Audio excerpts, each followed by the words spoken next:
In for 2,000 and out for... Hello world, and we're back. My name's Kyle Fischl. This is going to be episode 43 of my poker vlog, and I had pretty much one of the biggest swings of my entire poker career in one session last Saturday. It was March 7th at Orange City Racing and Card Club in Orlando, Florida. And I have a ton of hands to go over, so I'm going to get right into it. First interesting hand. I've been playing for a little bit, and I actually made my stack from my original 800 to 1400 through some relatively standard hands. But a new player sits down. He makes it $20 from middle position. One late position player calls, and I'm in the big blind with pocket kings. I raise it up to 85. Definitely want to charge any nonsense hands. Really commit them to high premium so it's easier to read post-flop. Well, only the middle position pre-flop aggressor calls. The flop is Jack 4-3 2 clubs. As I'm first to act, I'm never really going to let this check through. You know, it's an undercard board for once we fade an ace on the flop. So ace-jack will pay this off. You know, overs may be compelled to continue one street. Either way, I want to protect against clubs and any draw he might continue with. So I bet 135. He thinks about it for a bit and then calls. The turn is an offsuit queen. I think this should be a check, as now both pocket jacks and pocket queens are beating me. But in the moment I thought he might call with ace-queen, I don't want to just check and give him the potential to just barrel me off my hand. So I bet $200 for kind of a defensive blocker bet, which I absolutely hate in retrospect. That was my thought process at the time. He calls after a little bit of thinking. We go to a river, which is an offsuit 6. Now I really don't know what to do. He only has about $340 in, and I tell myself that if I check and he jams, I'm just going to fold. Kind of weak, kind of passive, but that was what I was telling myself at the time. So I check, and he thinks for a little bit, and then jams. You're about to get a serious beatdown. All right, Kyle, you told yourself you're going to fold. Time to let it go. But I just keep thinking about it. I think ace-queen of clubs, I can beat that. I can beat pretty much just that. I double block ace-king, so most of the hands that he'd bluff with, he can't have king-jack, king-queen, very unlikely as I double block it. This is probably a fold. I don't know. To me, he looked like the player who had the ability to bluff. Adding that I beat ace-queen and all the missed clubs, I choose to call. He has pocket queens. Not good for me. Perfectly fine call on the flop by him. You know, overpair shouldn't really fold for 135 and drills it. Unlucky on my part. Ah! Knights of Columbus, that hurts! Next interesting hand. The same player raises to 20. It folds to me. I'm actually in the big blind again, and I have pocket aces this time. It's been exactly one or exactly two laps after the last hand, and now he raises. I have pocket aces in the big blind again. He'll never believe me. I make it 80. He calls, and the flop is 2-3-8 2 clubs. Now, it's a very, very safe board for me. I don't feel there's any reason to slow down here. I bet 125 as pure protection. Again, I think I'll call with any two overcards because I look like I'm steaming. I love to rep tilt and make people call me down light when I actually pick up a hand. He calls pretty quickly. The turn is the king of spades. I don't know why, but I just don't feel like I'm good here anymore. A creeping feeling comes in that he has pocket kings and he just kings into aces me. So I check, and he thinks for a little bit and then jams. It's about 350 for me to call. With all that being said, I just feel like our dynamic makes this an easy call. I feel like this opponent could easily have any king that he just peeled one and got there, thinks he's good. Again, I think he can have clubs. I think he has the potential to bluff. And I have aces. How could you fold aces on this board? I call. He very politely and instantly shows pocket deuces. I immediately regret this decision. He gets me again. He sets on my overpair 2 times in a row. In under 20 minutes, takes $1,600 American dollars from me. Not a good start. Ron, are you okay? Ron.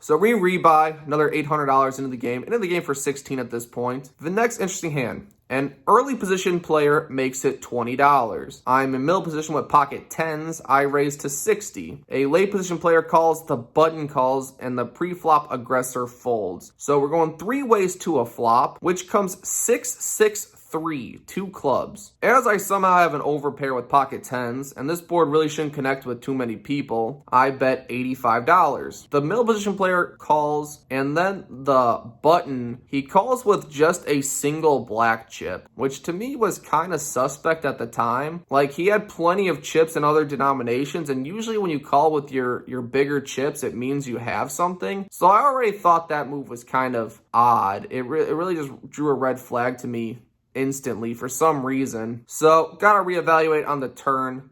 The turn is the 8 of hearts. Somehow I still have an overpair with pocket tens. And on this card, I'm gonna bet $160 again. I could have the best hand here a lot of the time. People shouldn't have too many sixes. They can have a bunch of overcards that peeled one, and they can have some flush draws. So I think I'm perfectly reasonable to two barrel with an overpair. Well, the middle position player calls again, and then the button called with two black chips again. And this time when I made it 160, it's even more reasonable just to call with smaller denominations. So to use his big chips again, it really just made me feel bad. At this point, I'm really just praying for the 10 of clubs. I think these people are flush drawing, and the 10 of clubs would just bink me the gin card. I'm hoping, and you wouldn't believe it, the river is the queen of diamonds. So, not even close. And at this point, I think I pretty much have to check. I don't think I have the best hand against two people. And I check, middle position checks. The button bets $300. Three black $100 chips go into the middle. Not a good sight to see. I think about it for about 30 to 45 seconds, maybe even a minute. I'm really going back and forth. He's actually a very, very competent reg. I'm not really certain what to do. I have a player behind me. The dynamic of him being on the button makes me want to call more, because I think if he was chasing clubs and he reaches the river and has nothing, he has to throw a bet out there because it's the only way he can win. This is one of the times where if he had ace queen of clubs, he actually still binked me anyway. So the fact that I can't really put him on a hand that I beat besides a full-on airball bluff, I choose to let this one go. The opponent was nice enough to tell me later that he had 5-6 of spades. Guess it makes sense. You know, suited connectors play well. He's on the button. I'm the one who's going to generate a big pot. He knows that it's an easy hand to play post-flop. Either you connect and you continue, you make a big hand, or you whiff and you fold. I think it's fine by him. I think his sizing was good. I almost lulled myself into a call again. But after punting off two buy-ins like... Excuse me. Excuse me. What are you doing? That's how I roll. it was time to be more disciplined. So right now, if you enjoy watching me lose a lot of money, you should hit that like button. However, if you're on my side and think I can turn this one around, just go ahead and hit that subscribe button. It's a simple spell, but quite unbreakable. All right, so at this point, I'm into the game for $2,000. Boy, that escalated quickly. I mean, that really got out of hand fast.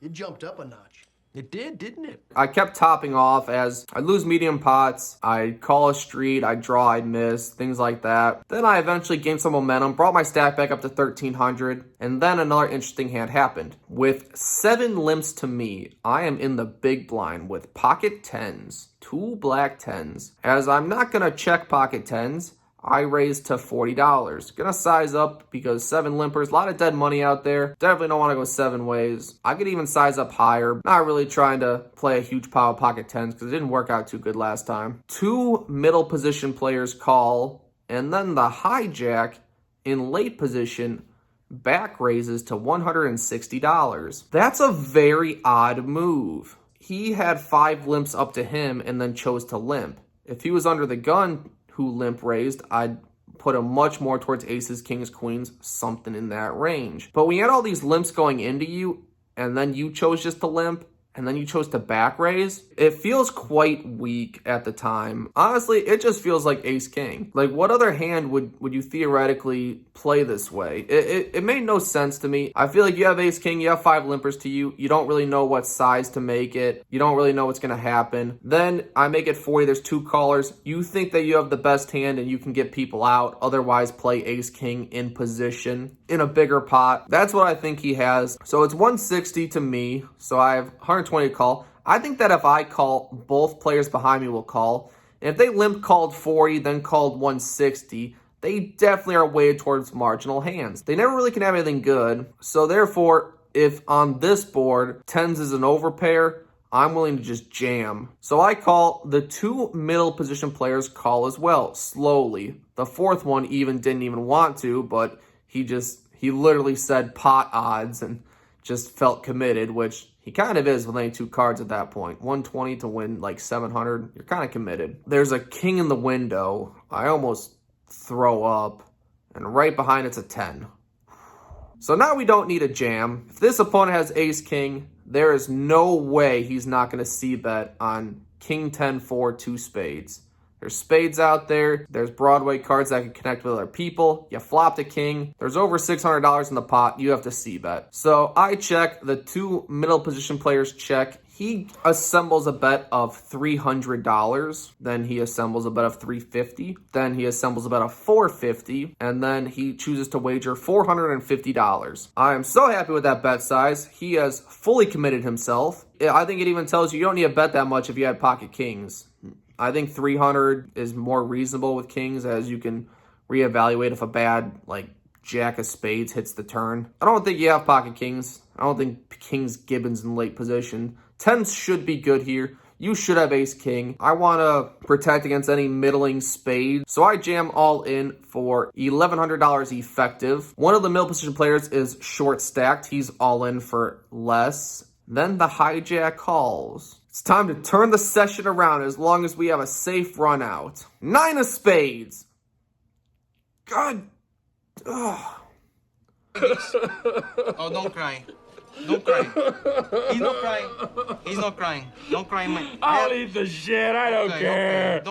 Literally the worst card in the deck. Ace, anything of spades gets there, as well as queen jack. Literally the worst card that could be picked. The worst one. But the dealer gives me a favor and pairs the board at the end. So tens full of fours will win over a $2,700 pot against ace king. That's a big one. That's definitely top 3 or 4 pots of my entire life. As I'm not one to hit and run, I would never just stack 2 people and walk away, even though I'm quite tired and want to leave. I've been there about 8 hours at this point. I personally would find it rude if someone did that to me, so I'm going to stay for a bit. So next interesting hand. With 3 limps to me, I'm on the button. I have ace 2 of hearts. I raised it $25. With limpers, I think an ace is ahead of most of the hands that they could have. If I flop a flush, I could easily flush over flush someone, as I don't block any middling flush cards at all. I think an ace would be live.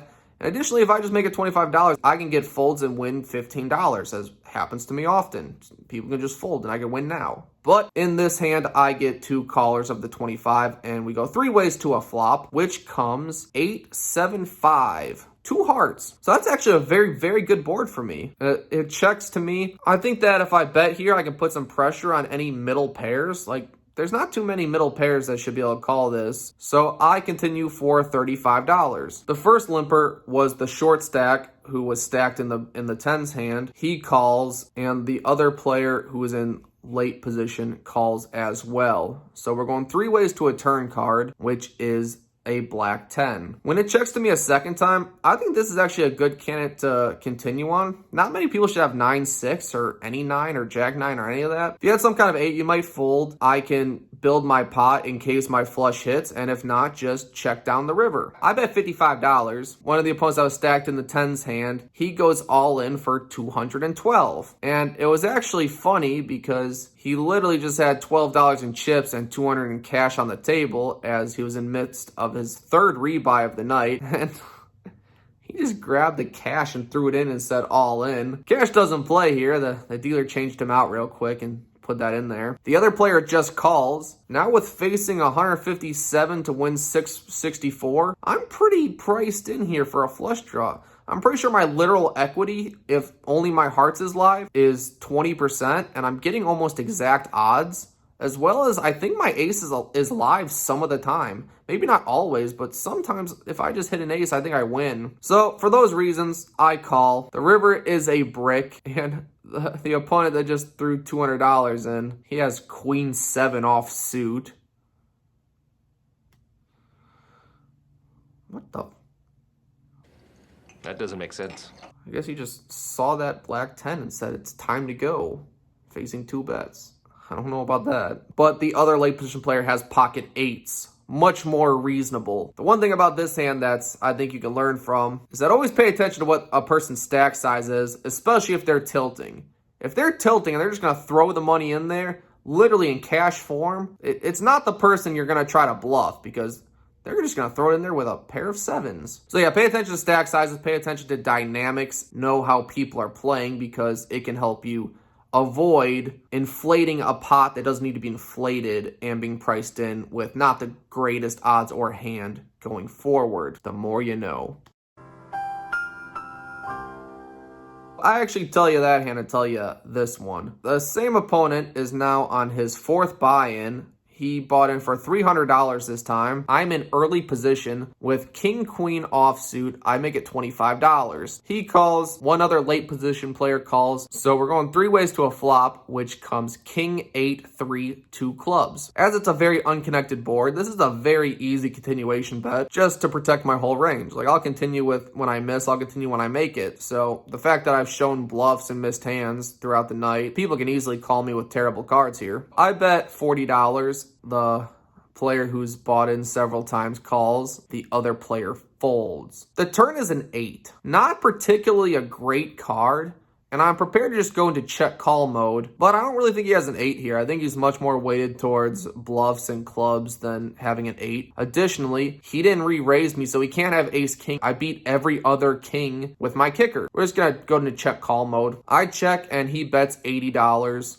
Pretty easy call. The river is a 3. So clubs brick, but now it's double pair. If he had any pair, he just got there. I check and he snaps shoves for about 150. Again, beat every king. Clubs missed. Easy call. And he has ace jack of clubs. I think this hand is important. You can learn something from it. If I just bet flop, bet turn, bet river, I don't think I get his whole stack. I think he definitely finds a fold at the river. He's never just going to call it off with ace high. But when I check the turn and give him the opportunity to bluff with all his clubs and maybe even like 10s and jacks, he could bluff with hands like that and just not think I have a king and still stack off. So giving him the opportunity to bluff gives me the whole stack this time. So final hand of note. Early position player who we will refer to as Meathead, he makes it $25. There is 2 callers to me, and I'm in the big blind with ace 7 of hearts. I think this is a pretty easy call. The flop is queen 8 3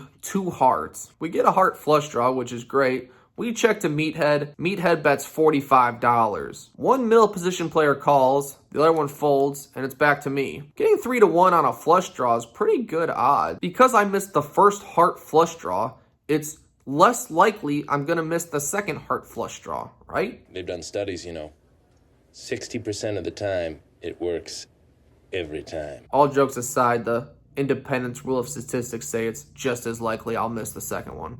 Just the more you know.